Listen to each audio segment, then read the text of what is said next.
Hello and welcome to Haunted Montreal's Spooky Story Sessions. I'm your host, Holly Rhiannon, and today I'm going to tell you all about the St. Lawrence Burial Ground.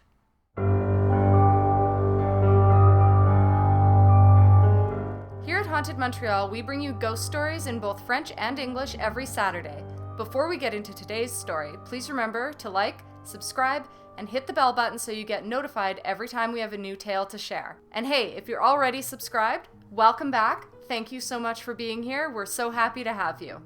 Now, without further ado, let's get spooky.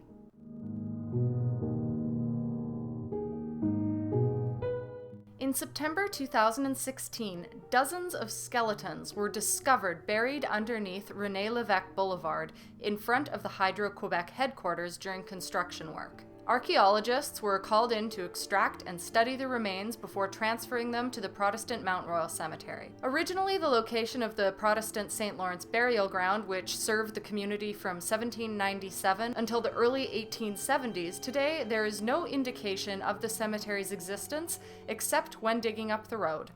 Meanwhile, workers at Complexe Guy Favreau, a federal government building that was partially built on the old cemetery in 1978, must contend with paranormal activity when working on the portion of the building that was built on the old burial ground.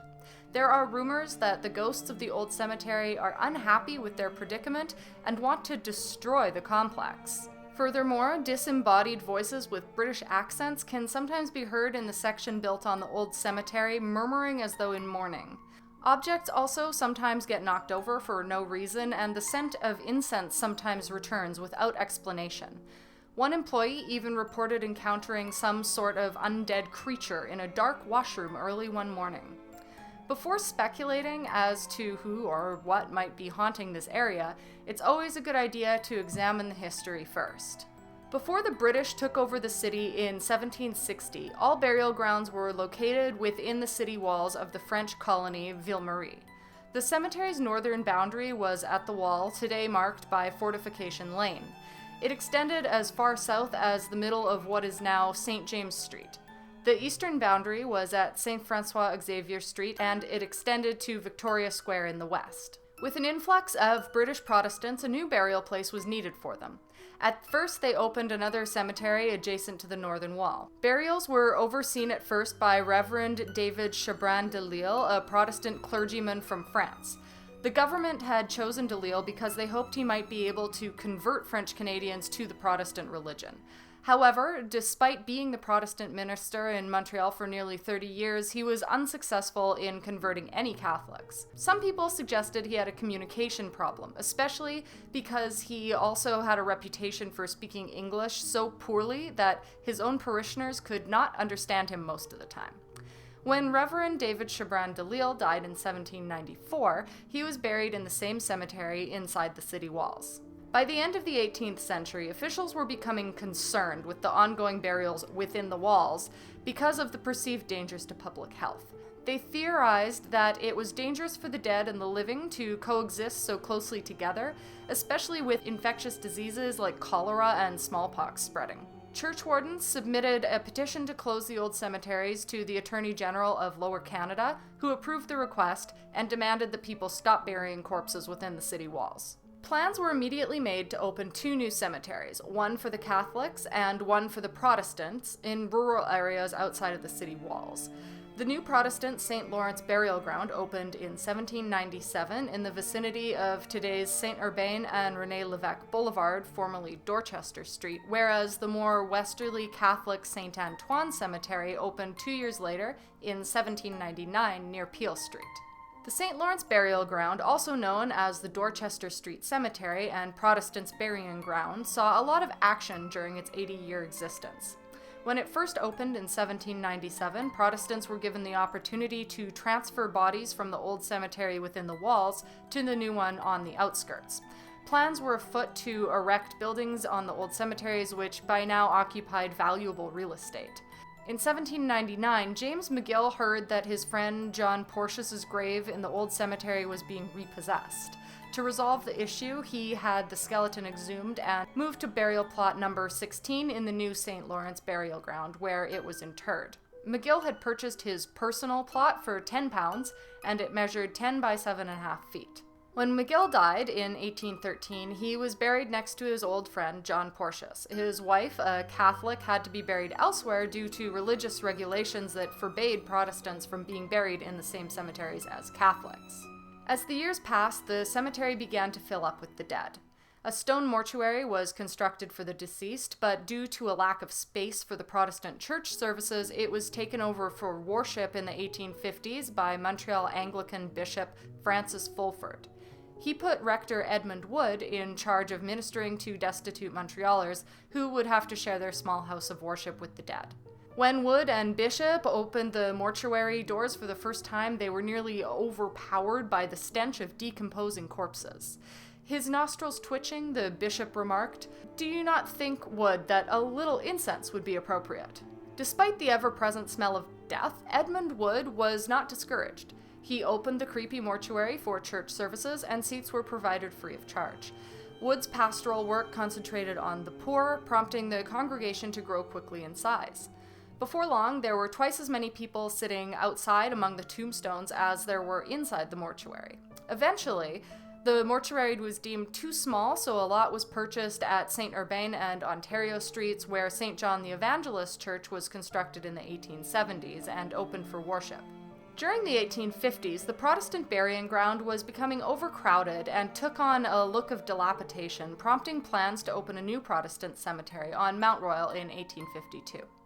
The St. Lawrence burial ground was deemed full in 1854, so it was abandoned, allowing Mother Nature to take her course.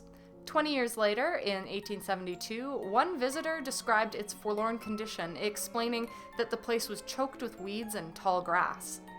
He noted that several graves had sunken, leaving unsightly hollows and pits, and that the monuments were crumbling and many had been defaced with lewd graffiti. Even more bizarrely, a boys' school had been opened up in the old mortuary. According to the visitor, it was noontide and a warm September sun called the children out to their ghastly playground. Some ran about and shouted in a boisterous game, others were playing hide-and-go-seek, while others again carried on a work of destruction on a more than usually dilapidated funeral urn. In 1873, the city finally expropriated the creepy cemetery to make way for a public square. Once again, citizens were asked to remove any corpses they wanted to have reinterred elsewhere. Upon hearing this, McGill University administrators arranged for the transfer of James McGill's skeleton and monument from plot number 16 to the location where it is today, in front of the Arts Building. They put his skull and bones in a box and placed the box in a pedestal they constructed, securing his funerary urn on top. This was replaced with a replica in 1944 by the McGill Graduate Society and Canadian Grenadier Guards after the old one was deemed too eroded. While there is some speculation that they may have moved the wrong body, that of his friend John Porteous, it's unlikely because the operation was carried out by none other than Richard Stringings, the superintendent of the Protestant Cemetery on Mount Royal. Not only was he an expert in exhumations, but John Porteous had died after being thrown off a horse, cracking his skull, whereas James McGill's death was sudden and of natural causes. According to his associates, he had no idea of going off half an hour before he died, on December 19, 1813. With the old St. Lawrence burial ground finally abandoned, in 1875, city architects converted it into Dufferin Square, one of the few green spaces in that corner of town during the era. For slightly over a century, Montrealers would enjoy the bucolic Dufferin Square, especially as its reputation as the site of an old cemetery began to fade. Parents would bring their children for picnics, and lovers would meet there late at night for amorous encounters, oblivious to the fact that hundreds of skeletons lurked just a few feet below the ground. However, the good times were not to last. During the 1970s, plans were made to expropriate Dufferin Square to make way for a massive federal building called Complex Guy Favreau. At first, the old cemetery was converted into a parking lot while preparations were being made for the new structure. A layer of asphalt was spread over the old burial ground, and it was taken over by motor vehicles in need of parking. When the foundation work on Complex Guy Favreau started in 1978, workers were quite surprised by a discovery near the corner of Jean Mance Street and Dorchester Boulevard. While digging, they unearthed two perfectly intact, windowed metal caskets.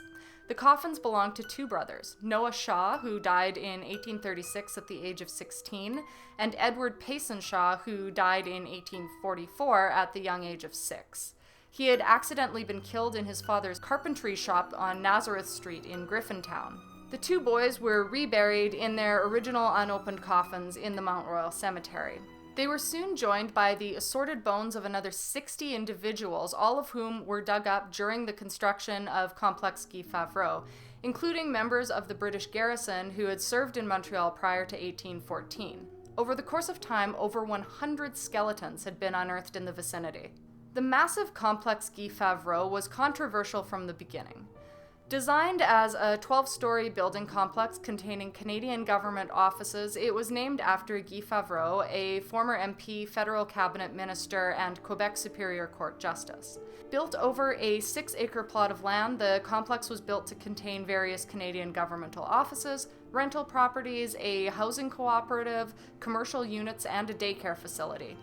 The erection of the structure took place not only on the old burying ground, but also over large swaths of Montreal's historic Chinatown. As long-standing buildings were torn down to make way for the federal complex, Chinatown residents were vocal in their disapproval. To help appease the residents at the time, the government included a residential section in the southern section of the building complex on De la Gauchetière Street called Les Habitations du Centre-Ville. A beautiful courtyard was also built in the complex and open to the public. A significant number of park benches were also installed on the southern half of the main concourse of the building, which have proved to be very popular, especially in the winter. However, as soon as it opened in 1984, problems began happening almost immediately. Some superstitious residents attributed it to the paranormal. For example, in 1988, the brand new Complexe Guy Favreau started shedding bricks. The bricks began to fall with such great frequency that the government began to worry that someone might get injured or killed. Some residents began to speculate that the ghosts of the old cemetery were trying to destroy the building. In a panic, the government authorized $8 million in repairs to try and rectify the problem of the tumbling bricks once and for all. There are also other paranormal incidents within the gigantic building that workers must contend with. Some of the janitorial staff state that the northern part of the building is haunted, which was built in the footprint of the Protestant burying ground. Some of the staff report hearing disembodied British voices murmuring amidst the sound of weeping. One janitor suggested that it almost sounds like a distant funeral. There is also the unmistakable smell of incense that sometimes materializes out of nowhere, usually in the basement of the building. One legend has it that mirrors were specifically installed into the ceilings of Complexe Guy Favreau to keep any ghosts from rising above street level. According to some strains of folklore, a ghost cannot rise if its own image is reflected above itself. In one disturbing incident that unfolded in the early 2000s, a janitor was working in the basement section of Complexe Guy Favreau, the part that was built on the old St. Lawrence burial ground. While using a machine to clean a large stretch of floor, he felt an urge. Feeling hungover as a result of clubbing the night before, he felt pangs in his stomach and decided to go to the bathroom. He proceeded to the nearest men's washroom located in the basement in the northeast corner of the building. The washroom was empty, so he entered one of the stalls and prepared to do his business. He dropped his pants and sat on the toilet seat. Suddenly, the lights began flickering for a few seconds before the washroom was plunged into darkness.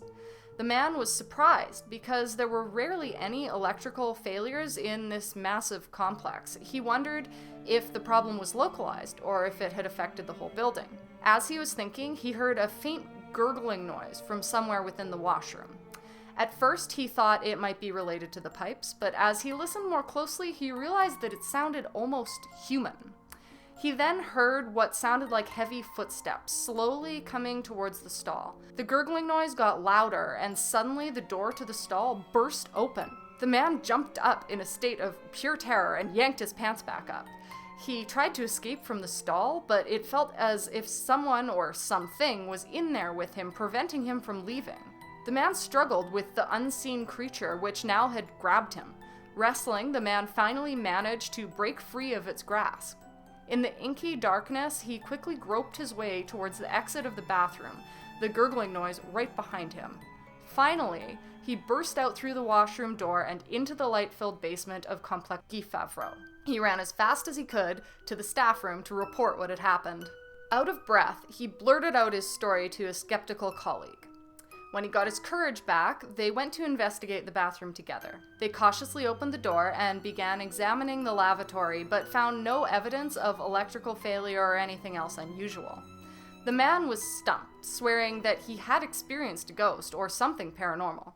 His colleague laughed, suggesting that it would have simply been the man's hangover playing tricks on his mind. Whatever the case, the janitor quit his job shortly after his bizarre and terrifying experience. Today, the strange hauntings are rumored to continue at Complexe Guy Favreau, and many of the staff members are wary of the basement portion of the building. With the unearthing of the skeletons, the federal employees are more edgy than ever. According to one woman who works as a bureaucrat in the building, there are a lot of rumors about ghosts haunting their building because it was built on an old cemetery. Whenever they dig someone's skeleton up, people worry that there will be more paranormal activity than usual. The fact is that there are lots of dead people buried under René-Lévesque Boulevard. Heavy traffic rolls over them all the time, and the drivers have no idea that they're disturbing the dead.